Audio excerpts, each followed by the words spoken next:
Hello friends, स्वागत है आपका अपने चैनल यूजीसी नेट हिंदी साहित्य चैनल में। इस चैनल के माध्यम से हम हिंदी साहित्य की तैयारी कर रहे हैं, वो भी फुल कंटेंट के साथ। तो हम कहानी की जो अपनी सीरीज़ थी उसको पढ़ रहे थे। हमने कहानी की सीरीज़ को शुरू कर रखा था, जिसमें हमने की प्रथम कहानी और उसके प्रस्तुता को पढ़ा था। फिर हमने प्रेमचंद पूर्व युग के जो कहानीकार थे वे और उनकी कहानियों को पढ़े थे। जो महत्वपूर्ण जो कहानीकार थे वो और उनकी रचनाओं को भी मैंने बताया था कि ये इम्पोर्टेंट है, जो आपको याद करनी है। उसके बाद आते हैं आज हम पढ़ेंगे प्रेमचंद और प्रसाद युग। प्रेमचंद और प्रसाद युग का जो समय है वह है 1915 से लेके 1936 ईस्वी तक प्रेमचंद और प्रसाद युग का समय माना जाता है। ठीक है, प्रेमचंद और जो जयशंकर प्रसाद थे, ये दोनों कहानीकार थे। इन्होंने दो विभिन्न शैलियों का विकास किया था। दोनों लेखकों मतलब प्रेमचंद ने अलग और जयशंकर प्रसाद ने एक अलग शैली का प्रयोग किया था। और यह दोनों जो लेखक थे 1910 ईस्वी के आसपास से ही लिख रहे थे, किंतु 1915 ईस्वी तक आते आते इनकी शैली इतनी परिपक्व हो गई थी कि इनके नाम से ही युग की पहचान हो गई थी। कि प्रेमचंद और प्रसाद युग है वह तो वैसे तो मतलब 1910 से ही इन दोनों जो कवि थे, कहानीकार थे, इन्होंने लिखना शुरू कर दिया था कहानी की। पर वहाँ तक 1915 तक आते आते इनकी जो शैली थी, जिस शैली में ये लिखते थे, वह शैली इतनी परिपक्व हो गई थी कि उन्हीं के नाम से ही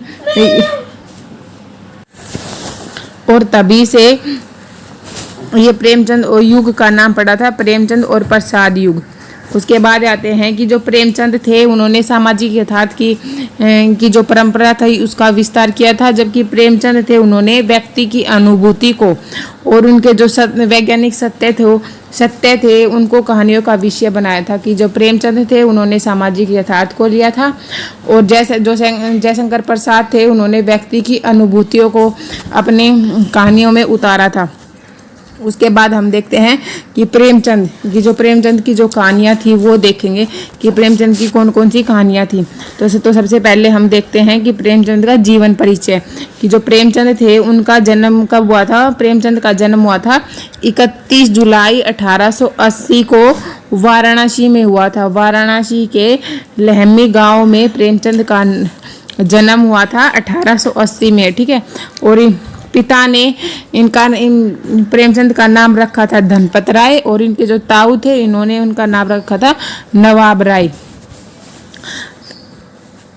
और उसके बाद है कि 2 जुलाई 1980 को, नहीं 1980 नहीं आएगा, 1900, यहाँ 1900 आएगा।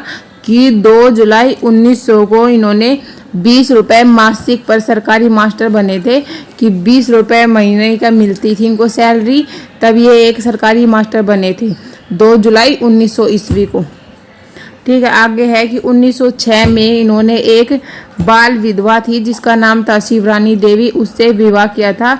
और यह एक बड़ी सामाजिक क्रांति थी कि विधवा से, क्योंकि उस टाइम पे उन्होंने एक विधवा से शादी करी थी। तो शिवरानी देवी इनकी पत्नी थी, जिन्होंने कि प्रेमचंद घर में है जीवनी लिखी थी। उसके बाद है कि इन्होंने प्रथम उर्दू कहानी, इनका जो है प्रेमचंद का प्रथम उर्दू कहानी है सोजे वतन, जो जुलाई 1908 में कानपुर में प्रकाशित हुआ था। जो कानपुर में जमाना प्रेस थी उसमें प्रकाशित हुआ था। ठीक है, और इनकी जो कहानियाँ थी वे देश प्रेम से परिपूर्ण थी। और इसी कारण जो वहाँ के कलेक्टर थे उन्होंने इनकी 700 प्रतियों को आग लगा दिया था। ठीक है, और इनकी जो 700 प्रतियों पे आग लगा दी थी उसके बाद डॉक्टर मुंशी दया नारायण निगम ने इनको सुझाव दिया था कि ये अपना एक छद्म नाम प्रेमचंद रख ले। ठीक है, तो मुंशी दया नारायण निगम ने इनका नाम छद्म नाम मुंशी रखा था, मुंशी नहीं प्रेमचंद रखा था। और इसी कारण इनका नाम प्रेमचंद प्रसिद्ध हो गया था। पेपर में क्वेश्चन भी आता है कि प्रेमचंद नाम इनको किसने दिया था, तो किसने दिया था, मुंशी दयानारायण निगम ने दिया था। उसके बाद है प्रेमचंद ने प्रेमचंद की जो पहली कहानी है बड़े घर की बेटी, उर्दू भाषा, उर्दू में है जो मासिक पत्रिका थी जमाना, उसमें प्रकाशित हुई थी। और दिसंबर 1910 में के अंक में यह इनकी कहानी प्रकाशित हुई थी। बड़े घर की बेटी जमाना पत्रिका में प्रकाशित हुई थी। उसके बाद अगली है इनकी जो पहली कहानी थी सोत, ये हिंदी की प्रसिद्ध पत्रिका सरस्वती में प्रकाशित हुई थी। और सरस्वती के भी दिसंबर 1915 के अंक में यह प्रकाशित हुई थी। और इनका जो प्रथम हिंदी कहानी संग्रह है वह है सप्तसरोज, जो जून 1917 में प्रकाशित हुआ था। ठीक है, इनकी जो पहली हिंदी में लिखी गई कहानी है वो तो है सोत, और प्रथम जो कहानी संग्रह है वह है सप्तसरोज। ठीक है, और इनकी जो सोत कहानी का समय है वह है 1915, और इनका जो प्रथम कहानी संग्रह है सप्तसरोज, उसका समय है 1917।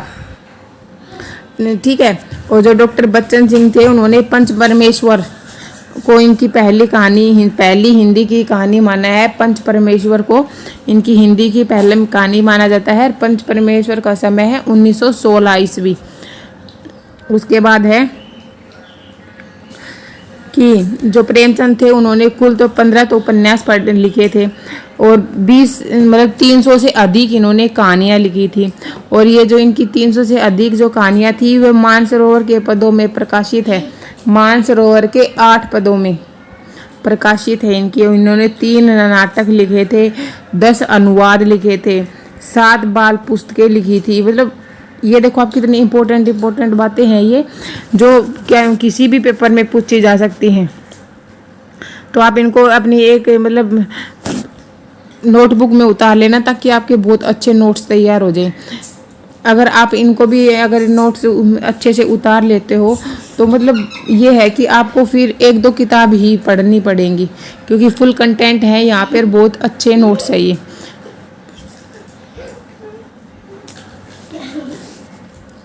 और इन्होंने 7 बाल पुस्तकें लिखी थी। उसके बाद हजारों पृष्ठों के इन्होंने लेख लिखे थे, संपादकीय भाषण भी इन्होंने लिखे थे, भूमिका लिखी थी, पत्र आदि की रचना की थी। लेकिन इन्होंने प्रेमचंद को जो ये यश और प्रतिष्ठा उन्हें उपन्यास और कहानी से मिली थी उतना, क्योंकि प्रेमचंद अगर आप देखोगे तो आप प्रेमचंद की कहानियाँ ज़्यादा पढ़ोगे, या फिर इनका उपन्यास गोदान जो कि एक बहुत ही प्रसिद्ध उपन्यास है। जो इनकी जो अन्य विधाएं थी उनसे इनको उतना यश और प्रतिष्ठा नहीं मिली जितनी इन्हें उपन्यास और कहानियों से मिली थी। और यह स्थिति हिंदी और उर्दू भाषा में दोनों में समान रूप से मिली थी, क्योंकि हिंदी में भी इन्हें कहानी और उपन्यास से ही प्रसिद्धि मिली थी और उर्दू में भी। आगे है कि सामान्यतः इनकी जो प्रथम उर्दू कहानी है संसार का सबसे अनमोल रत्न 1907 इसका समय माना जाता है कि इनकी उर्दू की प्रथम कहानी संग्रह है संसार का सबसे अनमोल रत्न, जिसका 1907 जिसका समय है, इनकी उर्दू की प्रथम कहानी मानी जाती है। उसके बाद है किंतु जो कुछ विद्वान हैं इन्हें इसके दुनिया व हुब्बे वतन जिसका समय 1908 को मानते हैं कि कुछ ठीक है। लेकिन जो कुछ विद्वान हैं वो इसके दुनिया व हुब्बे वतन को इनकी प्रथम कहानी मानते हैं। और ये इसके दुनिया व हुब्बे वतन इनकी जो कहानी है यह जमाना पत्रिका में प्रकाशित हुई थी। आप समझ सकते हैं कि इनकी जो उर्दू की जो कहानियाँ थी वो तो जमाना पत्रिका में प्रकाशित हुई थी, और जो हिंदी की जो कहानी थी वो सरस्वती पत्रिका में प्रकाशित हुई थी। उसके बाद है कि सोजे वतन इनका जो कहानी है उसमें जो संकलित कहानियां हैं, कहानियों के जो शीर्षक है वो है, पहला तो है दुनिया का सबसे अनमोल रतन, दूसरा है शेख मखमूर, और तीसरा है यही मेरा वतन है, चौथा है सांसारिक प्रेम और देश प्रेम इसके दुनिया व हुब्बे वतन, पांचवा है लास्ट शील ए मातम जिसका प्रसिद्ध बांग्ला साहित्यकार जो शरत चंद्र थे इन्होंने प्रेमचंद को कथा सम्राट की उपाधि दी थी। कि जो शरत चंद्र हैं उन्होंने प्रेमचंद को कथा सम्राट की उपाधि दी थी। उसके बाद है डॉक्टर रामविलास शर्मा ने अपनी रामविलास शर्मा की जो प्रसिद्ध पुस्तक है प्रेमचंद और उनका युग, उसमें इन्होंने कहा है कि कबीर के बाद प्रेमचंद को हिंदी का सबसे बड़ा व्यंग्यकार कहा है रामविलास शर्मा ने। रामविलास शर्मा की एक पुस्तक है, प्रसिद्ध पुस्तक है प्रेमचंद और उसका युग। उस पुस्तक में इन्होंने कहा, इसमें इन्होंने कबीर के बाद प्रेमचंद को हिंदी का सबसे बड़ा व्यंग्यकार कहा है। उसके बाद है कि सबसे उत्तम कहानी वह होती है, यह प्रेमचंद का कथन है। प्रेमचंद ने कहा है कि सबसे उत्तम कहानी वह होती है जिसका आधार किसी मनोवैज्ञानिक सत्य का हो। ठीक है। अगले हैं कि प्रेमचंद के जो प्रमुख कहानी संग्रह है उनको देखते हैं। इनका पहला कहानी संग्रह है सप्त सरोज, जिसका समय है 1917 ईस्वी। नवनिधि का समय है 1917 ईस्वी। प्रेम पूर्णिमा 1918 ईस्वी। प्रेम पचीसी 1923 ईस्वी। प्रेम पचीसी का समय है 1923 ईस्वी। उसके बाद है प्रेम परशून 1924 ईस्वी। प्रेम द्वादशी 1926 ईस्वी। प्रेम प्रतिमा 1926 ईस्वी। प्रेम तीर्थ 1928। पांच फूल 1929। प्रेम प्रतिमा 1929। प्रेम चतुर्थी 1929। प्रेम कुंज 1930। सप्त सुमन 1930। कफन 1936। ये थी प्रेमचंद के जो प्रमुख कहानी संग्रह है वो। उसके बाद देखते हैं प्रेमचंद की जो प्रमुख कहानियां हैं उनको देखते हैं। प्रेमचंद की प्रमुख कहानियां हैं, वैसे तो इन्होंने देखो 300 कहानियां लिखी हैं, पर कुछ एक कहानियां यहाँ पे हम पढ़ लेते हैं। तो इनकी सबसे पहले कहानी है बड़े घर की बेटी, जिसका समय है 1910 ईस्वी। नमक का दरोगा का समय है 1923 ईस्वी। सोत 1915 ईस्वी। पंच परमेश्वर 1916 ईस्वी। सज्जनता का दंड 1916 ईस्वी। ईश्वरीय न्याय 1917 ईस्वी। दुर्गा का मंदिर 1917। बलिदान 1918। आत्माराम 1920। बूढ़ी काकी 1921। विचित्र होली 1921। परीक्षा 1923। आप बीती 1923। उद्धार 1924। सवा शेर गेहूँ 1924। शतरंज के खिलाड़ी 1925। माता का हृदय 1925। कजाकी 1926। सुजान भगत 1927। मोटे राम जी शास्त्री 1928। मंत्र 1928। इस्तीफा 1928। अलगोजा 1929। पूस की रात 1930। समय यात्रा 1930। पत्नी से पति 1930। सदगति 1930। दो बैलों की कथा 1931। तावान 1931। होली का उपहार 1931। ठाकुर का कुआं 1932। बेटों वाली विधवा 1932। ईदगाह 1933। दूध का दाम 1934। नशा 1934। बड़े भाई साहब 1934। कफन 1936। ये थी प्रेमचंद की जो कहानियाँ थी। वैसे तो इनकी 300 कहानियाँ हैं, पर हमने यहाँ पे 37 कहानियाँ पढ़ी हैं, क्योंकि 300 की 300 कहानियाँ तो हम नहीं पढ़ सकते यहाँ पे। तो आगे देखते हैं इनकी जो वर्णात्मक शैली की जो कहानियाँ हैं वो कौन कौन सी है। प्रेमचंद की वर्णात्मक शैली की कहानी है रामलीला, बड़े भाई साहब और विद्रोह। ये इनकी वर्णात्मक शैली की कहानियाँ हैं। देखो 37 आपने पहले पढ़ी है, उसके बाद भी जैसे विद्रोह, रामलीला, ऐसे इनमें और भी मिल जाएंगी। और उसके बाद है इनकी संवादात्मक शैली पर आधारित जो कहानियाँ हैं वो है जादू, कानूनी कुमार। ठीक है। उसके बाद है डायरी शैली पर आधारित इनकी कहानी है मोटे राम जी शास्त्री। और पत्रात्मक शैली पर आधारित इनकी कहानियाँ हैं दो सखियाँ।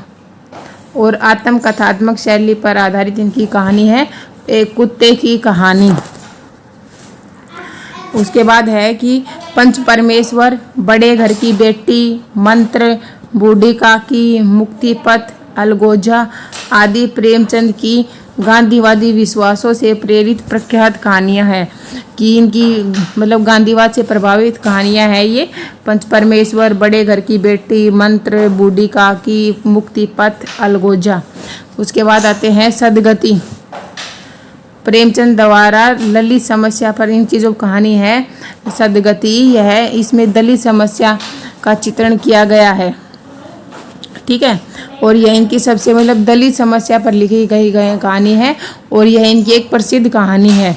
और इसके जो अंतिम हिस्से हैं उसमें इन्होंने दलितों के भीतर उभरती हुई विद्रोह चेतना को भी प्रस्तुत किया है कि दलितों के अंदर जो विद्रोह उत्पन्न होता है उसका चित्रण किया गया है। उसके बाद है पूस की रात। पूस की जो रात जो कहानी है, ये कहानी शायद मतलब 6ठी या 7वीं क्लास के सिलेबस में भी है, पूस की रात। और इसकी चरम यथार्थवादी कहानियों में शुमार की जाती है कि यथार्थवादी कहानी है। इसमें एक हल्कू नाम का एक पात्र होता है जो किसान होता है कि और उसके माध्यम से दिखाया गया है कि गरीब किसान को अपनी फसल के रक्षा के लिए कैसे कठिनतम स्थितियों का सामना करना पड़ता है। इसमें मतलब पूस की रात कहानी में दिखाया गया है कि जो हल्कू है वह रात को मतलब बहुत ज़्यादा सर्दी में रात के समय अपने खेत की रखवाली कर रहा होता है और मतलब बहुत ही ज़्यादा सर्दी होती है। सर्दी की वजह से वह बिल्कुल ठिठुरने लगता है। बाद में मतलब ऐसा हो जाता है कि उससे सर्दी सहन नहीं होती और वो बहुत सारे पत्तों को इकट्ठा करके और उसमें आग से लगा देता है और वो उसको वहाँ पर नींद आ जाती है और वो सो जाता है। तभी मतलब जो जंगली जो जानवर होते हैं जैसे गाय और ये आते हैं उनको उसकी जो फसल है उसको सारी खा जाते हैं, पूरी खेत की फसल को खा जाते हैं। तभी उसकी हल्कू की पत्नी आती है, वह उसे जगाती है। तो मैं ऐसे इसकी कहानी है पूस की रात की कि मतलब इसमें बताया गया ना फसल की रक्षा के लिए कितने परिश्रम करने पड़ते हैं, जबकि जो अमीर वर्ग के लोग हैं बिना कठोर परिश्रम के भी आरामदायक जीवन जीते हैं। उसके बाद है इनकी कहानी है कफन। इनकी जो कफन कहानी है ये हमारे एमए के सिलेबस में भी है। तो प्रेमचंद के यथार्थ का सर्वोच्च स्तर है ये कफन, इनकी जो कहानी है, तथा यह इनकी अंतिम कहानी मानी जाती है कफन। इसमें 2 चरित्र है, एक तो घीसू और एक माधव, और इनके माध्यम से दिखाया गया है कि भूख और गरीबी व्यक्ति को किस हद तक संवेदनहीन बना सकती है।